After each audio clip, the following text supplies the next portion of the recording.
So that night, my lowest paid writer, a guy named Bill, last name Nye, Bill Nye became Bill Nye the Science Guy.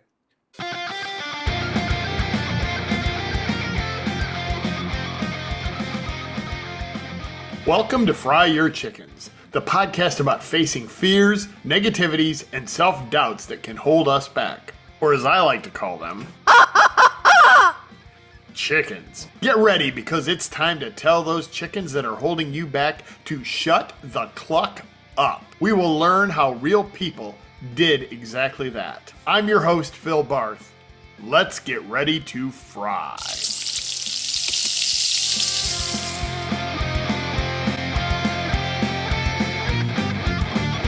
Bill, glad to have you on the Fry Your Chickens podcast. I recently saw one of your TED Talks. That's such a weird sentence right off the top. Great to have you on the Fry Your Chickens podcast. Yes, I'm glad to see my career is, just moving in this trajectory. I'm sure it is. From 29 Emmys to the Fry Your Chickens podcast, you just can't beat it. You can't beat it. Well, and I saw one of your TED Talks. Or I don't know if you had more than one. I saw a TED Talk where you talked about sitting next to weird. In this case, you saw the TED Talk. The TED Talk. You talked about sitting next to weird people. So, right. And it's a key to innovation. So you sitting next to me should be innovative for you. And just as proof for the weirdness, you can see I. Oh my gosh! Look at you. Now, if you're audio only, My kind of guy. If you're audio only, I have these really, really nice dress pants that I'm wearing today. Fantastic. Tuxedo pants, if I'm not mistaken. Yeah, exactly. I saw the satin stripe down the side, so. That's key. Yeah, it's classy. So for those of you who don't know Bill, he is a Hall of Fame speaker. He's an innovation expert. He has won 29 Emmy Awards. Look, there's some there. Nice. Again, for those of you who are just listening to this, I'm pointing to some Emmys of mine in the background. Those are in fact, Emmy Awards. And speaking of things that are in your background, he is also the author of the new book, Innovation Unleashed, which is in the background and now right up front. So, again, welcome, Bill. Tell me about your backstory. I think you started out as a comedy writer and then producing and then Emmy wins. Tell me about your backstory and how this all came to be. Well, how far back do you want to go? I was my backyard growing up was an Amish dairy farm. I grew up in Amish country. We were not Amish, but the neighbors in the back of us were. That's where I learned to milk a cow. So grew up there. But my background is television. Basically, that's all I've done all my professional life, except for a brief stint as a dishwasher and managing a tuxedo store. But basically, I've been doing TV. 15 of those years of my TV years were spent producing a comedy show in Seattle, Washington. It became a hit. We were syndicated nationally a couple times. We were on Comedy Central for 2.5 years. And that's really what taught me about innovation. Because when you're doing a show of any kind, we're doing a weekly comedy show. We had to be innovative every week, whether we felt like it or not. So you kind of learn how to make innovation on demand. And that's basically what I do now. I help leaders and executives do the same thing, like help them realize, innovation is something we can do. So that's a very small nutshell of my backstory. And during that time, one of your innovative ideas was you had a guest that was going to be late to the show. And so you had somebody there that had an idea about a show. I think I know what you're talking about. We didn't know the guest was going to be late. We thought the guest was going to be on time. We had, so we're taping our show in Seattle, and there's this guy named Johnny Depp, who now he's a movie star, but back then he was like the big heartthrob on a show called 21 Jump Street. Mm-hmm. And they shot their show, as does everybody, in Vancouver, BC. Well, that's only like 3 miles or 3 hours north of us. So I called him up one day and said, "Hey, Johnny, my name's Bill Stainton. I produce this comedy show." Well, it turns out he knew who I was. He watched the show. They all watched the show. Because it turns out, and I didn't know this, Phil, it turns out that TV signals can cross national borders. Who knew? Exactly. So anyhow, so he was a fan of the show. He knew who I was. He knew what the show was. I said, we'd love to have you as a guest. He said, great, let's pick a date. So we did. And then the date came. Now, we taped our show on Saturday evening, in front of a live studio audience every week for 15 years.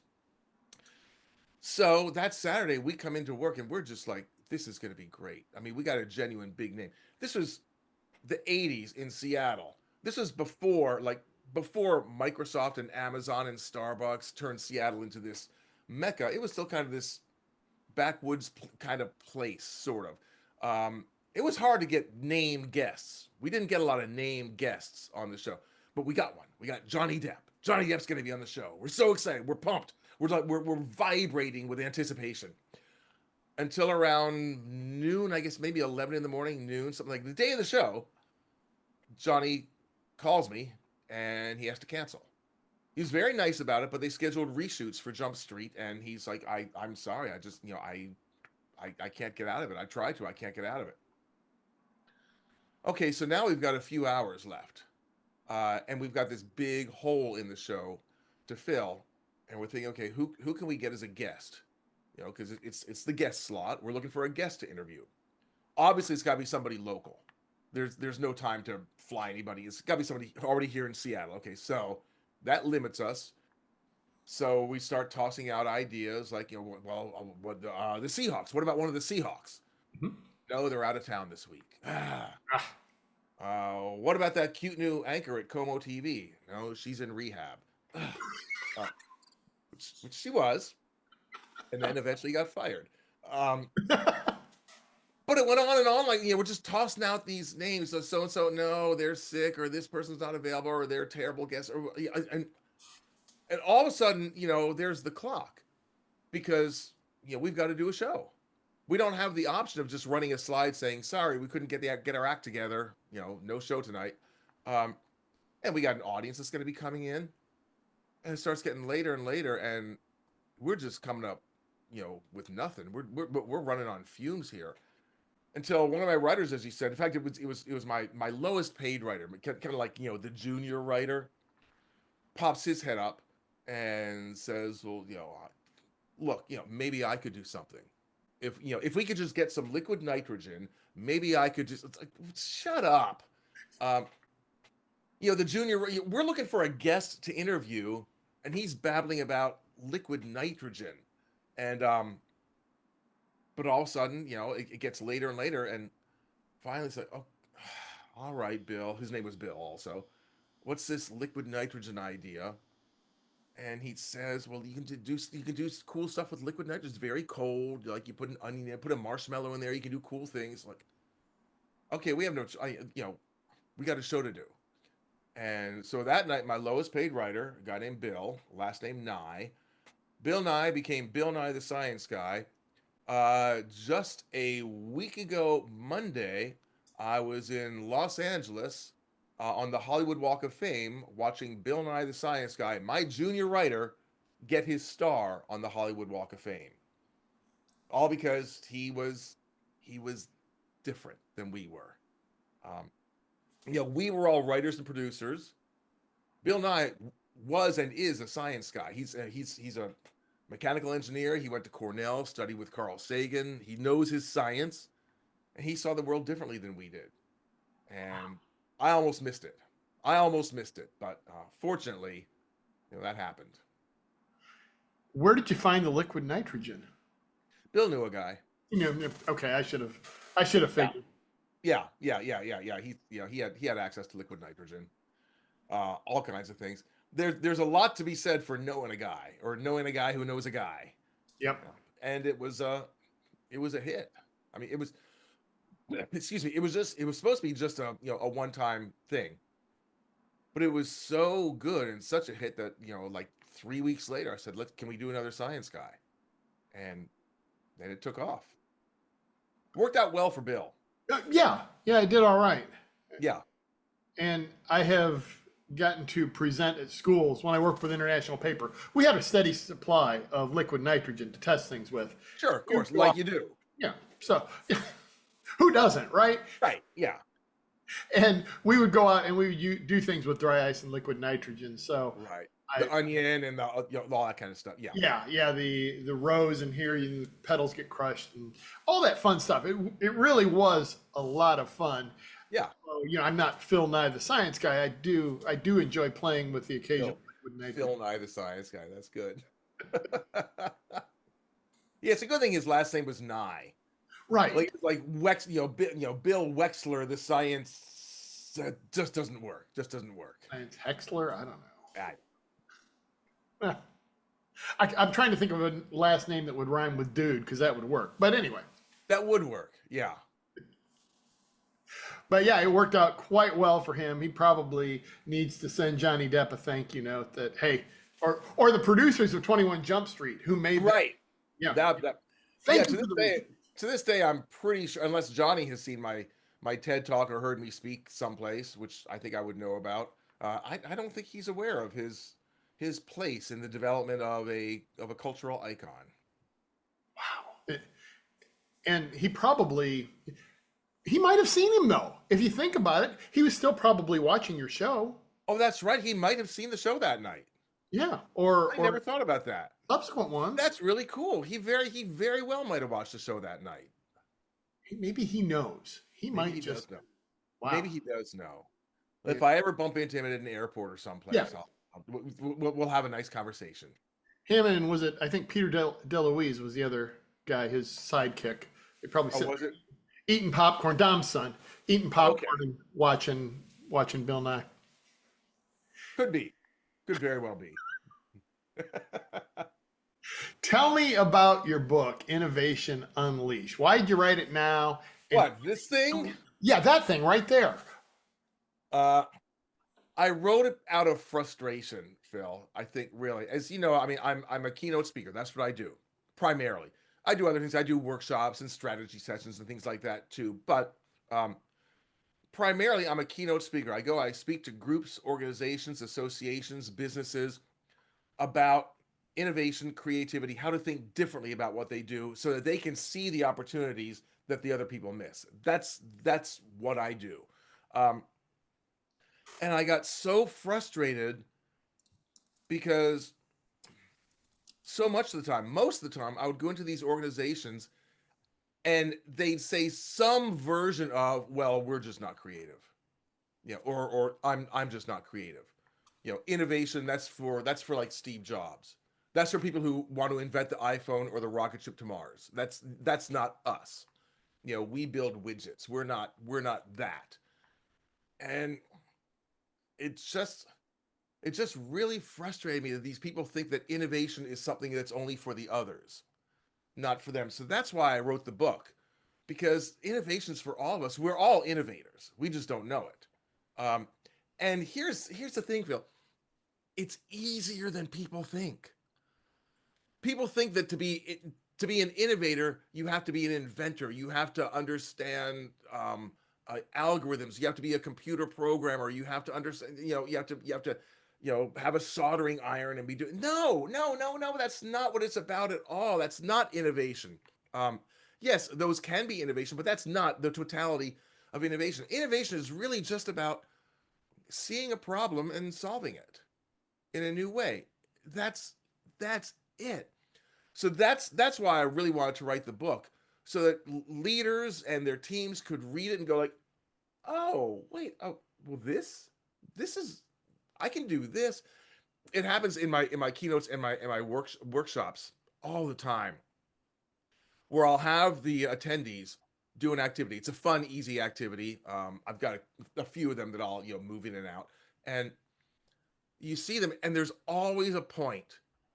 So usually, like within the first 5 minutes, all of a sudden you just kind of see the clouds lifting, and there you can almost hear their thought process, because you know what their thing is like. Wait, this is innovation? Well, I can do this. I thought innovation was like test tubes and beakers and things like this is innovation. Well, yeah, I know how to do this. Yes, that's it.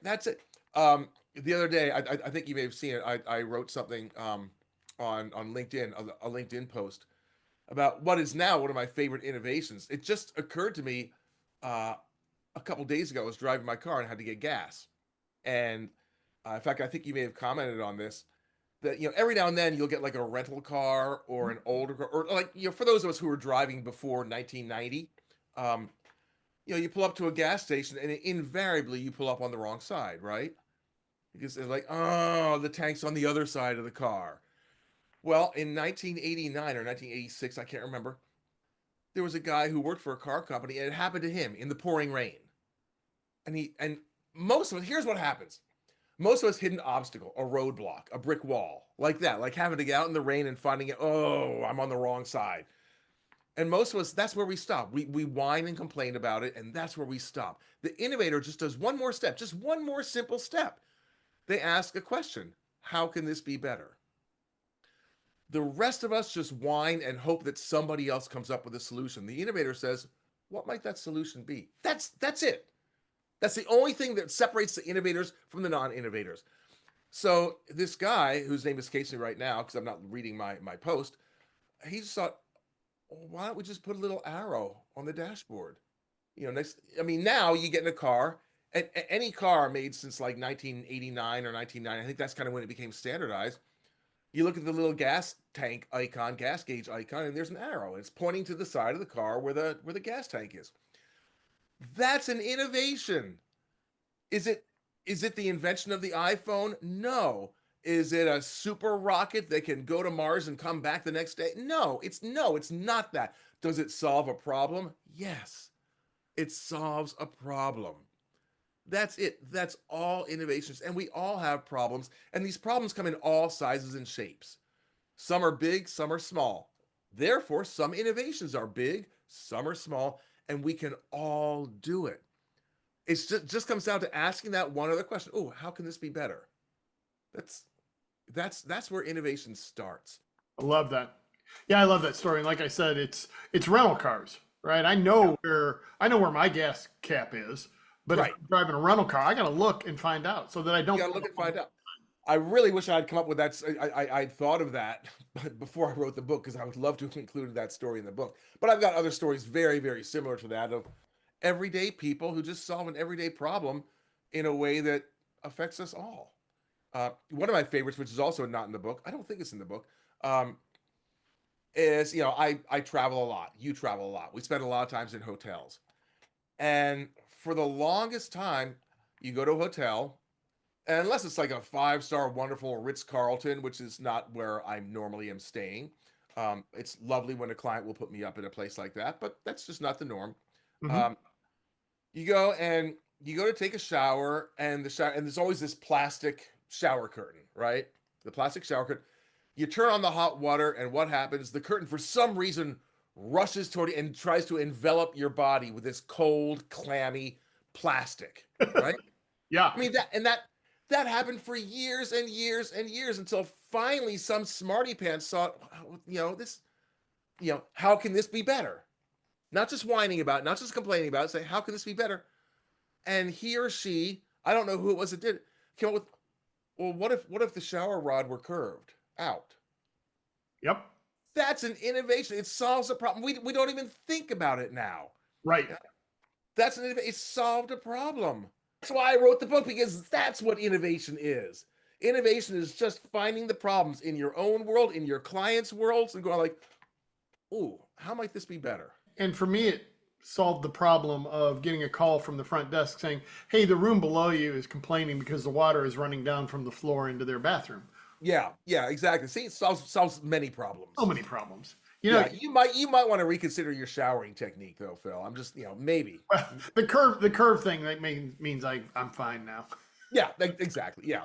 That'll take care of that. You made me think of a story my dad told me, and actually I witnessed it. He had one of those idiot lights on the dashboard that went on, and it meant nothing. He went to the mechanic, and they told him it's going to cost this much. Whatever it's signaling is not really the fact. It's just a light, and I don't know, $30-$40 to turn it off. Right. He took a 1 cent stamp, stuck it over top of it, and he had a 1 cent. It's no longer bothering me when I drive innovation. There you go. Yeah. Problem solved. Yeah. He should have marketed them for 2 cents a piece. Been a hell of a markup. All right, so tell me, you started out and you were producing a show in Seattle, won a lot of Emmys, and Right. eventually you become a Hall of Fame keynote speaker. But I know when you moved from the show to speaking, you weren't a Hall of Famer right away. No, I was not. So tell No, me about oddly the enough, process. they don't just give the Hall of Fame thing to brand new speakers. That's weird. How that works. Um, no, you kind of have to learn. Now, one nice thing about having been, I mean, I was the producer of the show, but I was also a cast member. So I was on TV every week for 15 years in Seattle.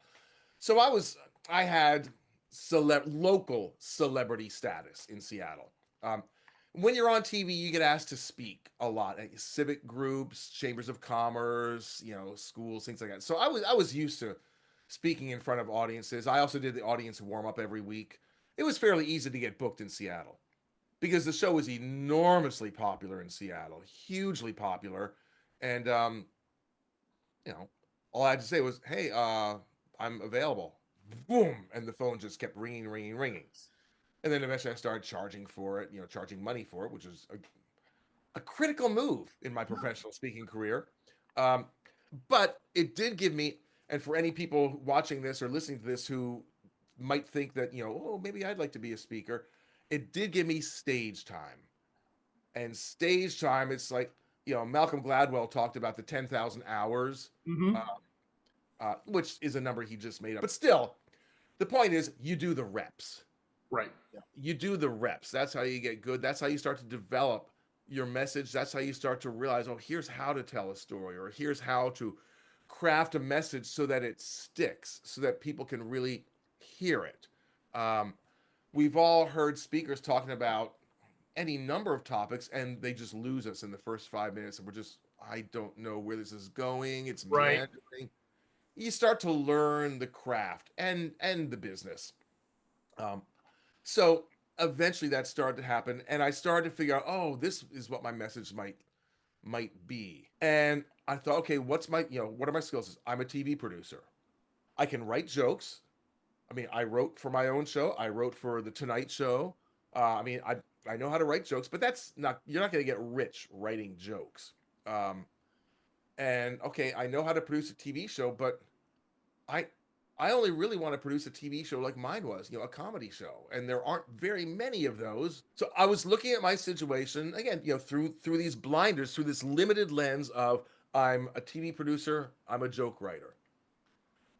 And it took me a while to all of a sudden shift my focus a little bit. And this is what so much of innovation is. It's asking a different question. What else did I learn from doing this? Well, one, I learned how to be innovative and creative on demand.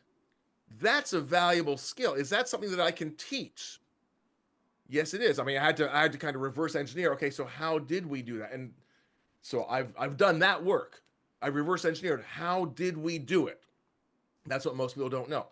I also know an awful lot about how to lead a creative team because it's a different it's a very specialized subset of leadership. There are a lot of books on leadership out there. There are very few who have actually led a creative team. Well, now that said, I would say that anybody who leads a team is leading a creative team, whether they know it or not. If they give that team permission to be creative, that team will rise to the occasion. But there are some specific leadership skills when it comes to leading a creative team. So, would that be of value to other people? Yes, I think it would. Hmm. So okay, how can we be innovative when we have to? How can we build a culture of innovation, and how can we lead this creative team? Okay, I have real world expertise in all of those areas. I'm not just a TV producer, joke writer. Yes, I produced this TV show for 15 years, but what I really did, what I finally realized was I actually ran a 15-year long innovation lab. It was called a TV show, it was called Almost Live, which was the name of my show. But it was basically, we got to try new things every week for 15 years. We had 15 years to innovate and to learn more about innovation. That's a pretty good background. So just by reframing my situation, by reframing how I was looking at it, all of a sudden I opened up a whole new world of possibilities. It's like, oh, I've got this. That changes things. See, the questions we ask and the way we frame a situation really defines how we look at it, of course. Right. If something's not in the frame, you're not even going to consider it. If your frame, if the picture in your frame only says TV producer, joke writer, you're very limited. But all of a sudden you shift that frame and go, oh, leadership expert, innovation expert, creativity expert. In addition to the other things, it's like, okay, that opens up new things. I'll give you an example going back to Bill Nye. He asked a different question. And the questions we ask is what frames the situation for us. We were asking, who can we get as a guest to interview? Okay, that's a limited frame. Bill Nye was asking, how can we fill the time? Do you see how that's different? Oh, yeah. Do you see how when you ask that question, all of a sudden, oh, well, look at all these other options we have, which we didn't have under that framing, under the framing of who can we get as a guest to interview. The situation hadn't changed. We still had a 7-minute slot to fill on the show. The situation, it was still the same time of day. The audience was still going to be coming in. The situation didn't change. The only thing that changed was that Bill Nye asked a different question, and that reframed things. So that's one of the things, that's one of those techniques that I learned over the course of that 15-year innovation lab, that when you ask a different question, you come up with different options, different possibilities, different opportunities. Just by asking a question that's different than anybody else is asking, that's different than the question the competition is asking. Something goes wrong, you face a challenge like we all do. The competition is like, oh, how are we going to overcome, what are we going to do? How are we going to overcome this challenge? I teach people to ask instead questions like, how can this be the best thing that ever happened to us? Oh, yeah. Or to imagine it's 1 year from now and we're looking back and we are just head over heels ahead of everybody. We are the industry leaders. And looking back, it all came down to how we responded to that challenge. Okay, how did you respond to that challenge? And all of a sudden you're looking at things differently. When you look at things differently, you can't help but come up with different options. So that was one of the questions I was going to ask you, is what is one thing that people can do to be more innovative? And it sounds like ask a better question. Ask a better question. If you want something even easier, most people find it difficult, and most groups find it difficult to come up with really innovative ideas because they're feeding themselves the same thing. I call them navy blue dots. Because innovation is all about collecting and connecting dots. It's not about a lightning bolt from the sky. It's about connecting two or more things that, and finding that intersection. And I call it connecting dots. Now, if all of your dots are the same, like if you only ever read the same kinds of articles, if you only ever listen to the same podcasts, if you only ever talk to the same people about the same thing, you're basically just collecting navy blue dots, the same color dot over and over and over again. You're not really collecting different dots. You're basically collecting the same dot over and over and over again. But what if all of a sudden you add a yellow dot, an outside idea, something different, something that you wouldn't normally encounter? Well, a yellow dot and a blue dot, ooh, make a green idea. That's like, I tell a story in my keynotes, not my original story, but a guy named Steve Jobs, who we've talked about before, innovator, kind of a computer guy, Steve Jobs. And I'm sure when he was in college and school, he took computer courses and he read computer journals and he hung out with computer people and he talked about computer stuff. I'm sure he collected a lot of navy blue computer dots, but he also collected at least one yellow dot. He took a calligraphy course that was taught by a Trappist monk named Robert Palladino at Reed College. He took a calligraphy course, has nothing to do with computers, nothing. But all of a sudden, when he and his buddy, Steve Wozniak, decided to build their own computer, Steve Jobs remembered that yellow dot and made a connection and said, oh, hey, now there's no connection between, at least back then, no connection between calligraphy and computers, none. But Steve Jobs said, hey, could we build a computer that can do calligraphy? Thus was born the Mac. Thus was born Apple Computers. This country is the United States' first $1 trillion company Thus was born something that you and I both have in our pockets, so the iPhone. It eventually led to this ubiquitous device, all because Steve Jobs collected a yellow dot that may not have ever come into play, but it did. So here's another simple thing I would encourage anybody listening to this or watching this to do this week. Read an article you wouldn't normally read. Ideally something that you don't really have much interest in. I want you to read it thinking this: how can I apply this to my situation? Because the secret, Phil, is that your brain will try to answer any question you put to it. And if you ask your brain, is there a yellow dot here? Your brain can just say no. But if you ask it, what's the yellow dot here? Oh, okay. And you start doing that. And if you make that a habit of like each week reading something you wouldn't normally read, maybe it's a novel. It doesn't matter. It doesn't matter what it is. But just read it and go like, ooh, how can I use some of this in my situation? How can I connect these two dots? If you start doing that over and over again, one, it's more fun. It'll make you a more interesting person and a better conversationalist.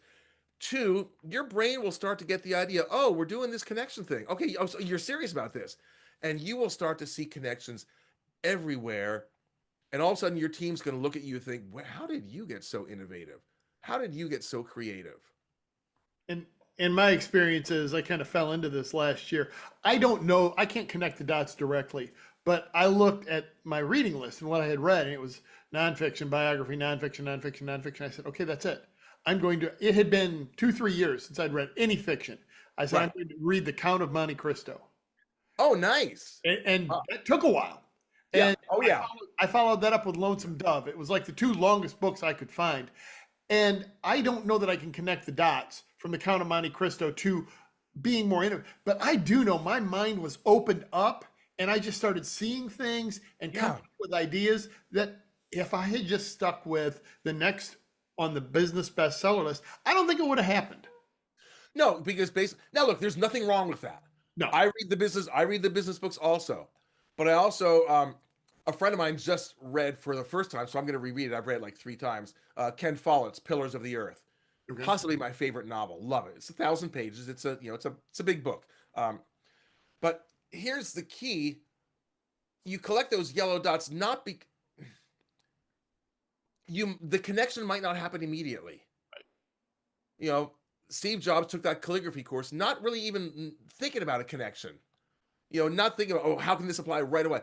But it's one of those things that all of a sudden, sometimes it happens like just as you wake up or before you go to sleep, and all of a sudden your brain is still kind of in that fuzzy area where connections happen. That's why you come up with these weird ideas sometimes, because when your brain's in that state, just the connections can happen. And all of a sudden you'll have this experience that we've all had. We just don't think of it as an innovative connection, but it is. We've all had the experience of talking with somebody and thinking, you know what this reminds me of? Reminds me of a few years ago, I was in Italy. Boom, that's a connection. Yep. Now, is it going to lead to $1 trillion industry? I don't know. Maybe, maybe not. Maybe that calligraphy course might have never come into play for Steve Jobs. But here's the principle that you need to know. And that is that you never know which dot is going to lead to the breakthrough. You never know. So you don't just go looking for the dots that you think might lead to the breakthrough, because that's really just another version. That's just another shade of blue. It's those outsider ones. So once you become a dot collector, like an active, proactive dot collector, when you're proactively looking for those things, you just have a sense of curiosity about the world, about life, about what's happening. I'm reading all kinds of things now about Jane Goodall. Well, I don't know much about her. I mean, I knew who she was because she just died yesterday as we're recording this now. Right. But also I'm learning more things like, okay, I'm collecting dots. I'm collecting dots about primatology. I'm collecting dots about her work. I'm collecting dots. It's like, okay, maybe those will pay off sometime. Maybe they won't, but it's not doing me any harm learning new things. Your homework, everybody. Listen to something new. Try something new. Yeah. Podcast, music, book, you name it, something different. It's just that easy. I love it. All right, let's talk about humor for a minute. Why are humor and play essential for creativity? Because they're two sides of the same coin.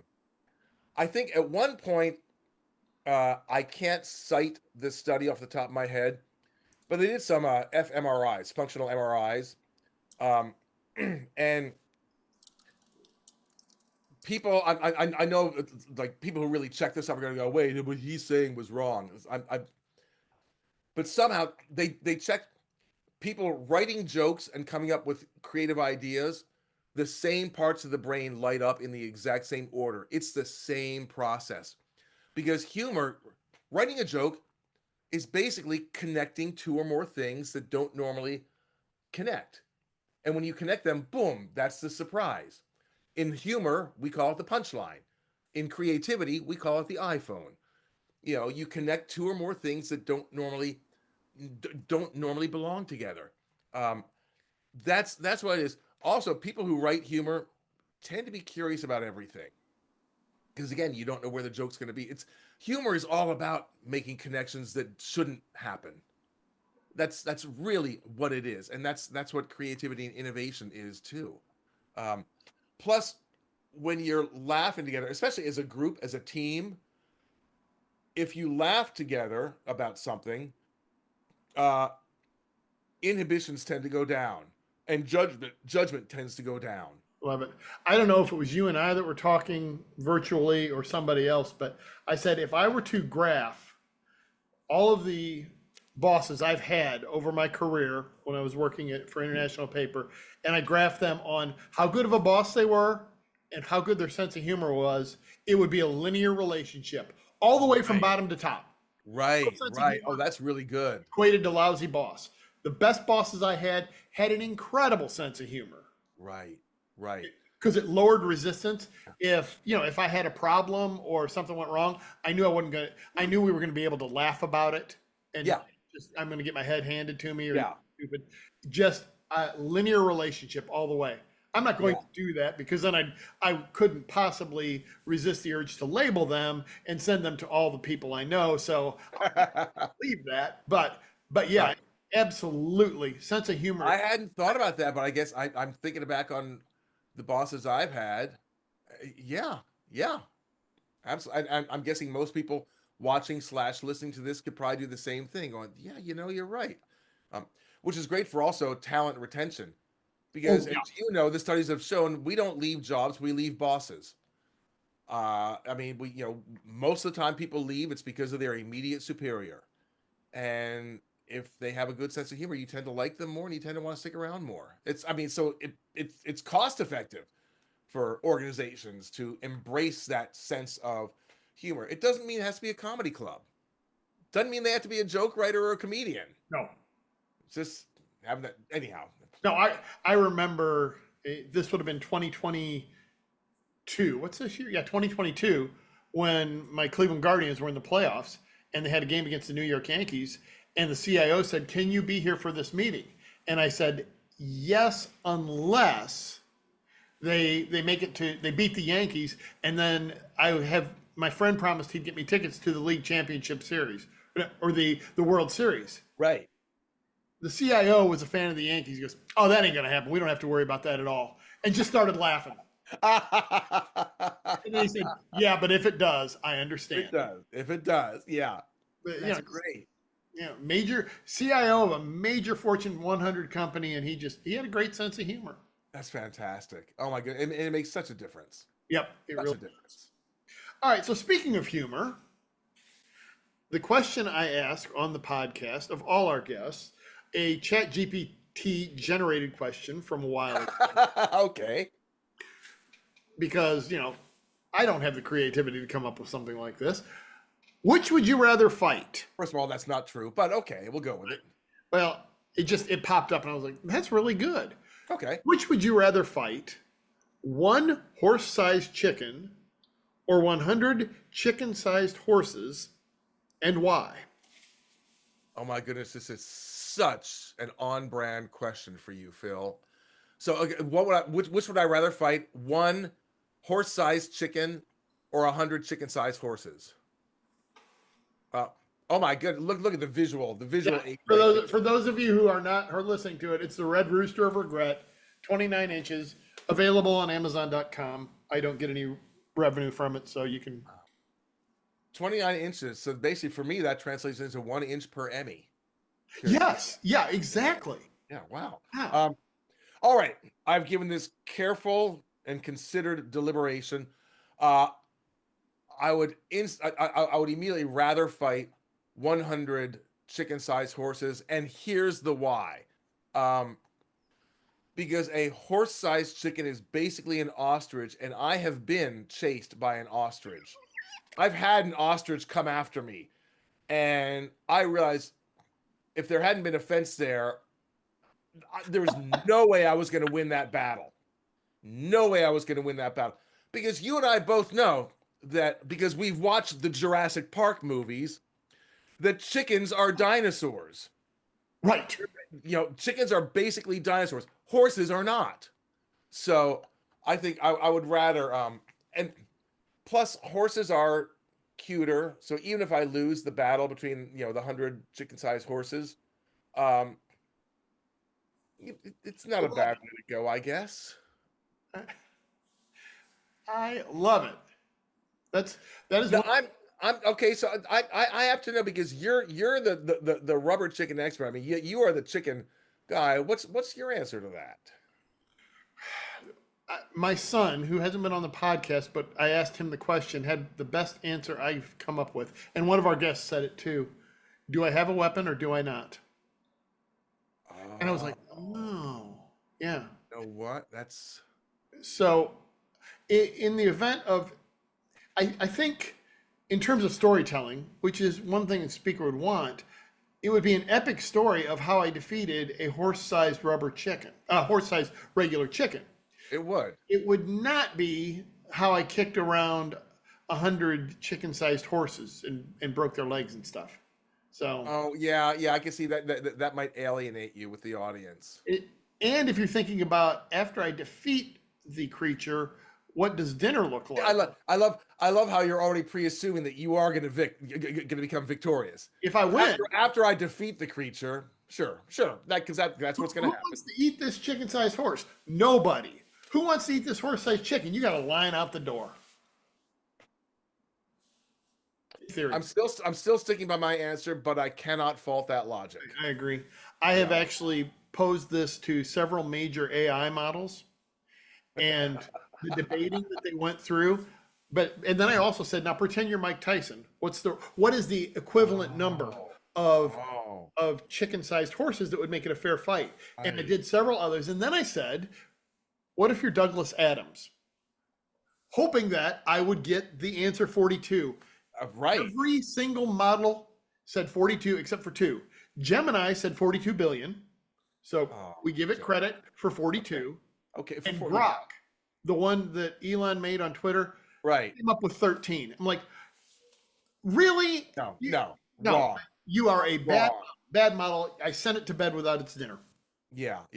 By the way, Douglas Adams was a fabulous speaker. If you had a chance, check on YouTube or someplace. I don't know where he gave the speech, and he just kind of stands there. He's not moving around the stage or anything.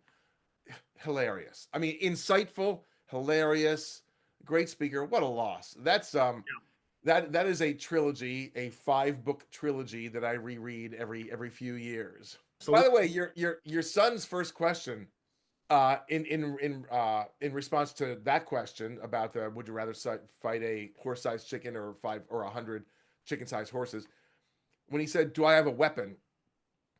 That does go back to what we were talking about. When I answered the question, I was looking through blinders. I didn't, I just framed it in a very limited way. It's me against this chicken, which is basically an ostrich. I've had that encounter. I don't want to have that again. But he asked a different question, just like Bill Nye. Not who can we get as a guest to interview, but how can we fill the time? Do I have a weapon? That reframes the entire situation. Yeah. I mean, one, it's brilliant, but he didn't stick with like, oh, well, these are the parameters I've been given within the parameters of this question. Are they the only parameters? Let's find out. So all of a sudden you said, yes, you actually have a Sherman tank. Well, that might change. That could change things. Or 100%. you have a slingshot, or you've got a pocket knife. What, let's find out what really is all. What are all the variables here? Okay, for our next segment, we're going to have 3 random questions from ChatGPT. Oh no! Old ChatGPT Oh man! about you, and this is the game we play. You can answer the question, or you can pass it back to me. It's going Okay. to generate them at random, and we are going to actually let it do it with its little voice. So the voice is coming out. My chat GPT is named Maple because the first time I did it, I was in Canada and I wanted to suck up to the crowd I was speaking to. Of course, as you do. Read the room, know the audience. All right, Maple, are you ready to give us the first question for Bill Stainton? Absolutely. Let's do it. Here comes the first quirky but smart question for Bill. If you could redesign any historical invention just to make it more fun or humorous, which one would you pick and why? Any historical invention to make it more fun or humorous. Um, let's go with the printing press, just because it's a historical invention. How could we redesign it? Um, I would redesign it so that I don't know how I would do this, but every time it prints something new, like if you want to print 100 copies of something, every copy, some of the letters in some of the words would be transposed, would be in a different order. Nice. Because that'd be fun. You'd have to Would be. And then now spell check would look at it and lose its mind. That'd be yeah. fantastic. I love it. Who knows how spell check would evolve if that's yeah, might be True. fun. Might be interesting. That's true. I like that. All right, very good. Okay. Now taking her back off mute because I don't let her listen to our conversation. Oh, okay. Because then Right. she'll start saying, "Well, I think." It's like, didn't want to know what you think. You're just here to Okay. ask us questions. Right. Come on, Maple. All right, Maple. Next question, please. Here comes the next one. If you had to pick one comedian, living or not, to join you in a chicken-themed improv show, who would it be? And what would the show be called? Well, if it's improv, I would have to go with either Ryan Stiles, who I think is the best improv artist out there, or my friend Joel McHale, who was an improv guy. And we know each other. But I think I go with Ryan Stiles. Okay, what was it? What was the full question? It's Who a would you pick? chicken themed skit. Okay, and then am I supposed to say what that skit is, or just who I would pick? Well, well, it said who would you pick and okay, all right. I brought up the text. If you had to pick one comedian, living or not, to join you in a chicken themed improv show, who would it be and what would the show be called? Oh, well, it'll be Ryan Stiles. So let's go with him just because he's gonna cover, even if I screw up, he's gonna be good enough to carry me. Yep. But even though he can carry me, the show will be called Stainton and Styles, not Styles and Stainton. Yeah. Yeah. Stainton and Styles would be the name of the show. It's your show. Absolutely. And Or possibly Styling with Stainton, maybe. Yeah. Maybe. Just thinking about it. Why not? Ryan doesn't live all that far from me. He's only like 40 minutes away. Maybe he'll maybe it'll happen. Maybe we can make things happen. And then the big surprise. He enters right now. Okay. All right. So when I look at this question, if I had to pick one comedian living or not, I would pick one that's living. Because not living, I'd have to carry the whole show. You really would have to carry the whole thing. Yeah. You don't want to have this whole Weekend at Bernie's thing going. And who's there? Come on. Yes, and yes, and you're still dead. Come on. Yeah, come on. Yeah. All right, let's go on to question 3. I find it hard to believe question 3 will be any better than that discussion, but let's find out. Okay, Maple, let's have the third and final question. Absolutely. Here comes the third and final one. If you could create a new holiday that celebrated the power of humor in everyday life, what would it be called and how would people celebrate it? Well, first of all, that should be well, That should be the default, by the way. It should. Yes. I would. I don't think I'd make it a holiday. I would make that the default. This is like every day. It's an everyday holiday. Most holidays just come around once a year or something like that. This would be the everyday holiday, and um, people would celebrate it just by being open to the world of humor, by letting it be okay to laugh, and I think also everybody at the beginning of the day would be issued one banana cream pie, and the job is to like hit one stranger in the face with a banana cream pie. We'll go with that. I love that. How about you? I, I agree with you. It has to be every day. Humor cannot just be a special occasion. It has to be every day. When you're young, you laugh at everything. And Yeah. burps are funny. Well, they still are. Well, burps are still funny. Come on. Exactly. Come on. No But matter where it comes from, yes, yes, absolutely. they're the upper and the lower burps, and they're both hilarious. Absolutely. One of the things I think that's why I enjoy being a scout leader, because I was able to pass on, so to speak, my humor to another generation. Yeah, yeah. And in fact, for a long number of years, the YouTube video of me that had the most views was my son getting to throw a pie in my face. Really? Yes. Oh, that's fantastic. How old was your son at the time? He was a 38. yeah, it was just last week. Unbelievable. Yeah. He would have been probably third or fourth grade. He sold a certain amount of popcorn, and if you did that, you got to pick which leader got a pie in the face. So I knew I was doomed. Right. Yeah. There's the pie, and there's my son just laughing so hard afterwards that he got to pie his dad in the face. So it was a great moment. It was hilarious. Yeah. 3-4 hours later, I got all the stuff out of my hair. It was great. Right. And the wasps away from you, because that's pretty sweet. Yeah, they loved it. Wow. What a cool segment. That's that's a fun segment. I feel like oh man. I know what's gonna happen tonight. I'm gonna think of much better answers to each of those 3 questions. Just message me. We'll put them in the show notes. Yeah, okay. Yeah, I'll send them to you as a voice text, and then you can lip I sync. just got it.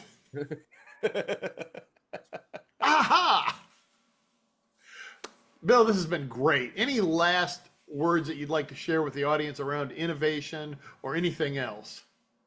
The last word is that you, Phil, and you people watching and listening, you are an innovator.